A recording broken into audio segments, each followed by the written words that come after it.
Hello বন্ধুরা, এখন বাজে রাত্রির 12টা। আর আমাকে দেখে কি মনে হচ্ছে যে আমি এখন ঘুমানোর জন্য যাচ্ছি? অ্যাকচুয়ালি আপনাদের দেখে হয়তো মনে নাও হতে পারে, কিন্তু কিন্তু কিন্তু আমি এখন ঘুমানোর জন্য রেডি হয়ে গেছি। এবার থেকে আমি ঠিক করেছি সকালবেলা ঘুম থেকে উঠে আমি সুন্দরভাবে ফ্রেশ হয়ে রেডি সেডি হয়ে থাকবো।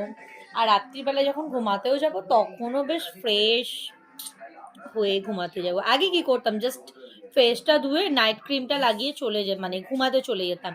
এবার থেকে ভেবেছি একটু সেজে গুজে যাব, কাল থেকে ভাবছি চোখে লাইনার পরে যাব। আপনাদের কি দেখে মনে হচ্ছে আমি সেজেছি? আমার বাড়ির লোক বললো তুই তো ঘুমাতে যাচ্ছিস, তুই এত সেজেছিস কেন, তাই বলছি। আমার তো কয় দেখে মনে হচ্ছে না যে আমি কোনো সেজেছি। সিম্পলি ফেসটা ক্লিন করেছি, জনসন বেবি ক্রিম মেখেছি, কারণ আমি তো বাচ্চা, আমি এখনো জনসন বেবি ক্রিম ইউজ করি। আর একখানা ল্যাকমি পিঙ্ক কালারের লিপ বাম লাগিয়েছি। কেমন লাগছে বলো? ওকে, তাহলে অনেক রাত হয়ে গেছে, এবার আমি শুতে যাচ্ছি। Tata, bye bye, good night.